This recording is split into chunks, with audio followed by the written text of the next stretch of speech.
Well, welcome back, folks. This is Patrick Barron, and I'm Michael McKay's sort of guest host this week, and we have Dr. Mark Thornton on the line. And before the break, Mark, you were telling us that what the Austrians have been right about for the last 100 years is the business cycle.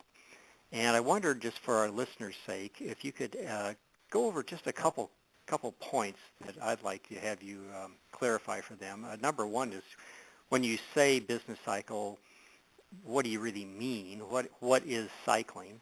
And number two, do we really have to have a business cycle? Is this something that's just sort of innate in human nature and in all economies, or is it something that is generated by some sort of false intervention?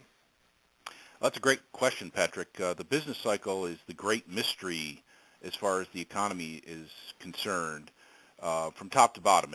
And the Austrians have developed a theory of the business cycle. And basically a business cycle is a period of economic boom where everything seems to be going great. Everything seems to be, everybody's got a job, everybody's making money, investments are going up, asset prices are rising, real estate prices are rising, and then that's followed by the bust, where everything turns dismal, unemployment goes up, asset prices go down.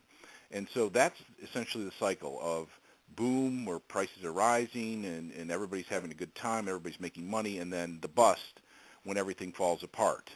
And basically capitalism experiences this boom-bust cycle because there is an artificial intervention on the part of central banks. And central banks, they're in charge of setting interest rates. They're in charge of the money supply. And so they have this macroeconomic influence in the economy, which causes this boom. They set interest rates too low. They make credit too available.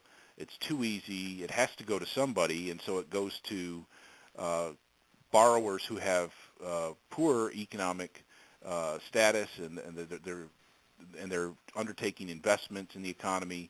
It also leads to a lot of luxury spending, and so you get this you get this boom when the Federal Reserve is creating easy credit conditions.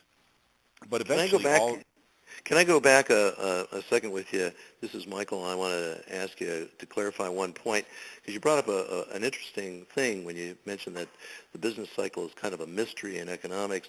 So there's really two aspects to the business cycle. There's a natural business cycle that can occur where there's an increase of prosperity and then a decrease of prosperity, and an artificially induced business cycle where intervention into the economy can make that boom phase much bigger and the bust phase much worse. Did I understand that correctly? Well, actually, the business cycle is, from the Austrian point of view, is always caused by an artificial outside influence on the banking system. If we had a banking system where the money involved was commodity money such as gold and silver, and if we had a banking system where banks were required to hold all demand deposits on reserve in the banks, then we could, in a sense, eliminate the business cycle as I've defined it. Mm-hmm. Now, of course, there would be other changes in the economy that might appear to be business cycle related, but for the Austrians, the business cycle theory is a monetary and credit phenomenon that the central bank or the Federal Reserve can artificially induce cycles due to their interest rate policies. So it is, it's always and everywhere a monetary phenomenon that's generated by a central bank. Mm-hmm. and by fractional reserve banking system. And by forced money. Of course. Yeah, Mark, I understand that getting back maybe, to your the lecture that you gave at the Mises Institute earlier this year, that when you first decided to study economics and you were very interested in the business cycle, that you had a hard time finding schools that taught it, that isn't it true that some schools thought that, well, the days of the business cycle are over, we can fine-tune the economy? Do you like to Yes, tell us about that? that's always the result, in economics, that they've marginalized Austrian economics. And when I wanted to go to graduate school, Austrian economics was on its deathbed. There were very few Austrian economists left. There was nobody really teaching in graduate programs to generate new Austrian economists. Now things have improved since that time. There is, some Austrians out there in the universities now, but it's still a very small part of the overall economic profession. And to really learn Austrian economics, you've got to go and rely on Mises.org as the only full source, complete source of knowledge about Austrian economics. And so we've made some progress, but the status of Austrian economics and the status in particular of the Austrian theory of the business cycle has been very limited, and its influence on public policy has been almost negligent until just recently. I think with this current crisis, we've seen very much a renewed interest in Austrian economics and the Austrian theory of the business cycle, because we've built ourselves up to the point where we have, substantial people out there, radio programs such as this, that are making the case for Austrian economics and the Austrian theory of the business cycle. Mm-hmm. Well, I can tell you just out of my own, very limited personal experience here at the University of Iowa, that there are many students who are very interested in the Austrian school. They're hearing about it from some of my previous students. But can you recommend to our listeners who may be students themselves or are parents who have children that are interested in economics, universities that they would get at least an introduction of some kind to Austrian economics? Yeah, there are, we have a list of adjunct scholars on Mises.org, several hundred people who are out there in academia and the market who are teaching Austrian economics at their institutions. But there's not a lot of institutions that are, pushing the teaching of Austrian economics. Now, there's Grove City College in Pennsylvania. There's George Mason University in Virginia. There's San Jose State University in California. There are universities outside the United States, in particular. Hillsdale College in Michigan? Hillsdale College in Michigan also has taught Austrian economics. It's been part of their mission. And there are other places. You were going to say outside of the United States, Francisco Marroquin University in Guatemala? Yes.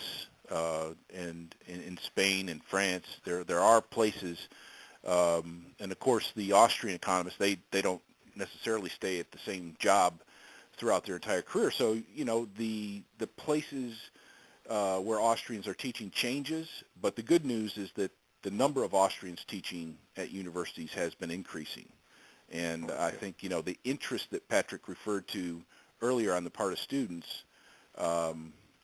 It's because this generation, we went through an entire generation really without a major economic and unemployment crises. We now have that, and people are looking for answers, and they're finding it in Austrian economics because it has a valid theoretical foundation. And so more people are wanting to learn Austrian economics, and there are more people teaching Austrian economics. And we've just now started what's called the Mises Academy, where you can take courses from Austrians online through the Mises Institute, and the faculty are coming from various institutions. So is that just on the main site? People can just find that, and how to sign up for that? Yeah, you just go to Mises.org, and there's a Mises Academy logo, I think, off on the right-hand side currently, and there's several courses that are currently currently under works, and there are other classes that are taking new students, in other words, an enrollment period, and so far the comments that I've seen have been very positive. Very interesting courses on, business cycles and history of inflation and entrepreneurship by some of the leading scholars in the field. So, and actually, I want to interrupt you here and make a plug for one of those that's coming up July 5th. Tom DiLorenzo, Dr. Thomas DiLorenzo, who's been on our show numerous times, is going to be teaching a course on the road to serfdom, modeled after Friedrich Hayek's famous book, The Road to Serfdom. And many people will recognize that was recently popularized by a recent Glenn Beck show that had Dr. Yuri Maltsev and Dr. Tom Woods on that particular show. And as a result of that show, that book, The Road to Serfdom, within about an hour after the show, became the #1 selling book on Amazon.com. And so I had promised Tom that I would plug his Mises Academy show, so here it is.